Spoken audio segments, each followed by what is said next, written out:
Greetings, everybody. This is Christopher Messina coming at you from the Messy Time Studios, broadcasting as ever from the beautiful beaches of the last free state in America, Florida. Going to do something a little different today. Today is the 11th of April, 2025, coming up into the weekend of Pesach, or Passover. And it's a difficult time, as is unsurprising for the Jewish people around the world. Insanely enough, we are coming into our second year of these evil bastards in Gaza still holding Israeli, foreigner, and American hostages. It is an unbelievable evil that is still being perpetrated in the world as we come upon the annual remembrance of our flight from Egypt. I'm going to read something today from Rabbi Jonathan Sacks. The essay is called The Ambivalent Jew, which I thought was fairly apropos given the weirdness of response, as I see it, especially among sort of American liberal Jews to what has been going on in Israel and whether they feel there's a side to be taken. Obviously, moral, rational people believe there's no side here. There is a sovereign state that's democratically run that's been attacked by terrorist scum. But everyone has their own opinion. Some of them I find insane, but nonetheless they have them. So this is Rabbi Sacks on the ambivalent Jew. The Torah does not have a word for ambivalence. The nearest is Elijah's question to the Baal-worshipping Israelites, how long will you waver between two opinions, in Kings 18. It does, however, have a tune for it. This is the rare note known as the shalshelet. The shalshelet is an unusual note going up and down, as if unable to move forward to the next note. The 16th century commentator Rabbi Joseph Ibn Kaspi best defined what it was meant to convey, namely a psychological state of uncertainty and indecision. The graphic notation of the shalshelet itself looks like a streak of lightning, a zigzag movement, tenua movetet, a mark that goes repeatedly backwards and forwards. It conveys frozen motion, what Hamlet called the native hue of resolution sicklied o'er by the pale cast of thought, in which the aged is torn by inner conflict. The shalshelet is the music of ambivalence. The rare notation appears 3 times in Genesis, in each case signifying an existential crisis. The individual concerned is called upon to make a choice, one on which his whole future will depend, but finds that he cannot. He is torn between 2 alternatives, both of which exercise a powerful sway. He must resolve the dilemma one way or another, but either choice will involve letting go of intensely felt temptations or deeply held aspirations. These are moments of high psychological drama. One instance occurs in Genesis 24:12. Abraham has sent his servant, not identified in the text, but taken by the commentators to be Eliezer, to find a wife for his son Isaac in the city of Haran. Arriving at the town's well, Eliezer proposes a test. The woman who comes to draw water offers some to the traveler, and in addition gives water to his camels, will be the one chosen by God for his master's son. Over the "and he said," introducing his request of God that this test should succeed, the Masoretic tradition has placed a shalshelet. The commentators identify multiple sources of ambivalence at this point. First are doubts about the permissibility of the test. Jewish law forbids relying on omens, and Eliezer may have felt that his test was dangerously close to pagan practice. The Ron de Hullen 95b, however, states that Eliezer's conduct was legitimate. He sought not an omen, but a sign of the woman's character. Ibn Kaspi suggests that Eliezer was unsure as to whether a single test like this was sufficient grounds on which to base so fateful a decision as the choice of a marriage partner for Isaac. The Midrash, however, offers the most insightful explanation. Eliezer had mixed feelings not about the test, but about the mission itself.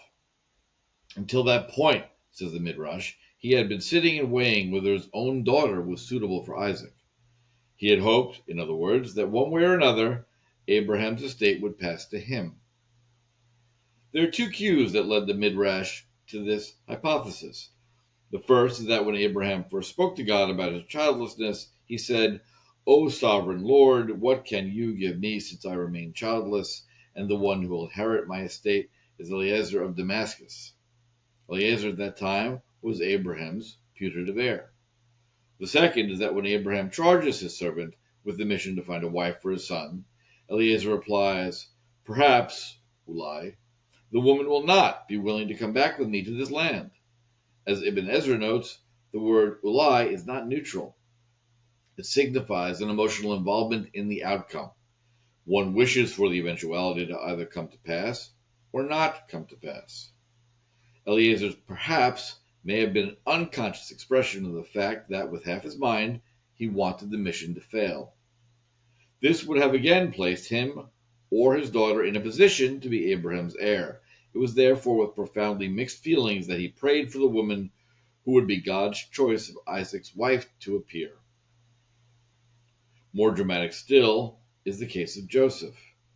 Child of a shepherd, Jacob, an almost youngest son, hated by his brothers and sold by them into slavery, he finds himself in Egypt as head of household to one of its most prominent citizens, Potiphar.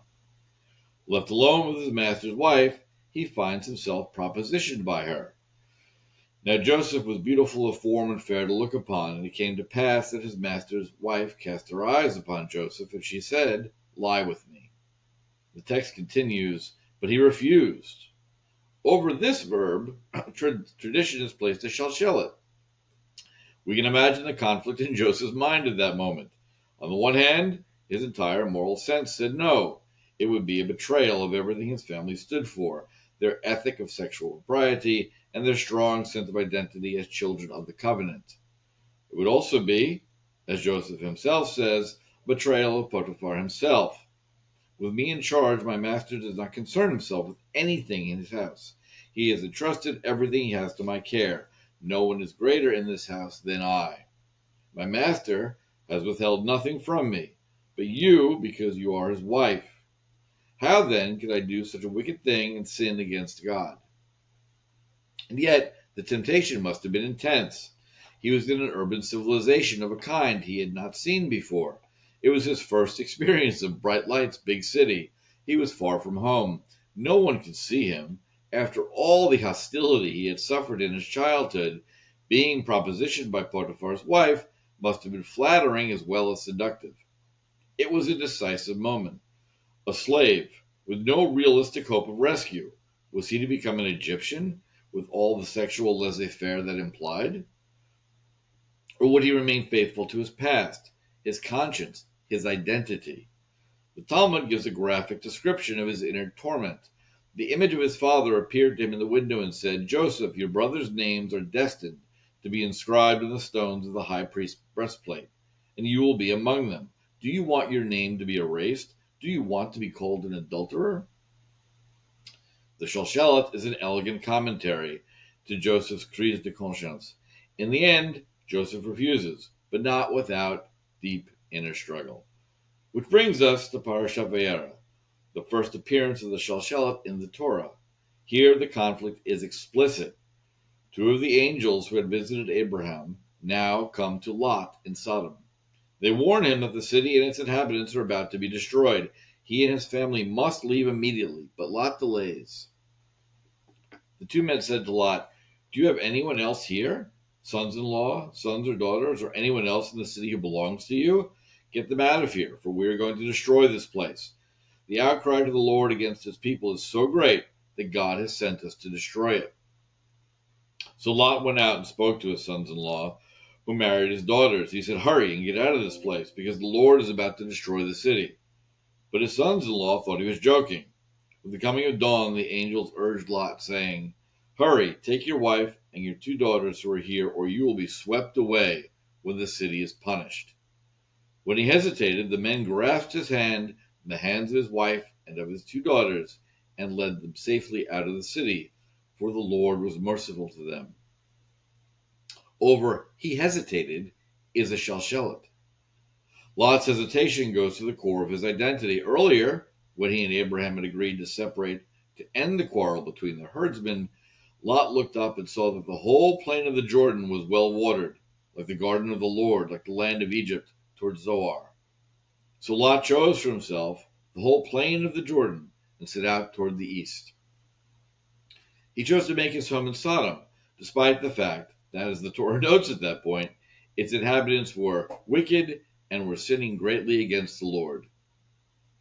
Having chosen to put down roots in the Jordan Valley and the cities of the plain, Lot no longer sees himself, as did Abraham, as a stranger and temporary resident.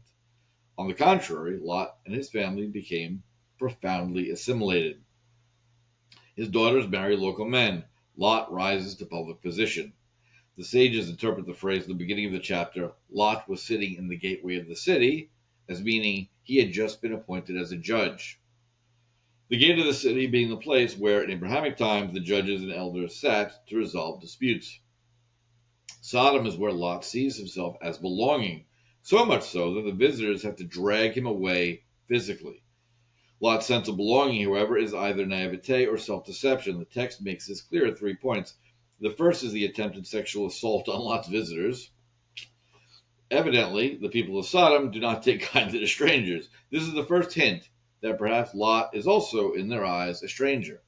In fact, he is. The Torah, in its second indication, is brutally explicit. Get out of our way, they replied to Lot when he begged them to respect his visitors. Then they said, this fellow came here as an alien, and now he wants to play judge. We'll treat you worse than them. The third comes when he tells his daughter's husbands that they must escape because the city is about to be destroyed, and his sons-in-law thought he was joking. Lot's elaborate new identity is about to come crashing down about him, not only because of the impending destruction, but because he has discovered in successive blows that he has not been accepted in this place. Sodom hates strangers, and they still consider Lot an alien, and his sons-in-law regard him as a fool. Yet despite this, he hesitates. He has invested too much of himself into the project of making his home among the people of the plain. He is a prime example of what Leon Festinger called cognitive dissonance. According to Festinger, the need to avoid dissonance and the unbearable tension it creates is fundamental to human beings. It is this tension that Lot cannot resolve, and which is signaled by the shalshelet over he hesitated. This was the moment when he faced the ultimate existential question, who am I? Having tried so hard to become one of them, he finds it almost impossible to tear himself away. Festinger's theory also explains the behavior of Lot's wife, who, quote, looked back against the explicit instruction of the angels and was turned into a pillar of salt. Festinger called this syndrome post-decision dissonance. He predicted that the more important the issue, the longer the person delays the decision and the harder it is to reverse. The more he or she will agonize over whether they have made the right choice. They have second thoughts. They need reassurance. They look back. The shalshelet over Lot's hesitation is no mere detail of the biblical text. It is, in a real sense, the story of the modern Jew, entering mainstream society for the first time, and yet still encountering overt or covert anti-Semitism. Many 19th century European Jews became ambivalent about their identity. They tried to hide it and to assimilate. They became secular Marranos. It did not work. The more they strove to be like everyone else, the more conspicuous they were, and the stronger anti-Semitism grew. They themselves lost much in the process, not only their Jewish heritage itself, but also the simple capacity to know and take pride in who they were. Tragically, the confusion and emotional investment was so deep that many repeated the hesitancy of Lot. Many Jews in Germany and Austria in the 1930s refused to leave because they would not or could not believe the evidence around them that Hitler was serious in his threats to destroy the Jews. The lives of Lot and Abraham exemplify for all time the contrast between ambivalence and the security that comes from knowing who one is and why. Lot, who tried to become someone else, found himself regarded by his neighbors as an alien, an arriviste, an interloper, a parvenu. To his own sons-in-law, he was a joker. Abraham lived a different kind of life. He fought a war on behalf of his neighbors. He prayed for them, but he lived apart, true to his faith. his mission, and his covenant with God. Yet even as he called himself a stranger and a sojourner, the Hittites saw him as a prince of God in our midst. That equation has not changed. Non-Jews respect Jews who respect Judaism. They are embarrassed by Jews who are embarrassed by Judaism. Never be ambivalent about who and what you are. Good Pesach.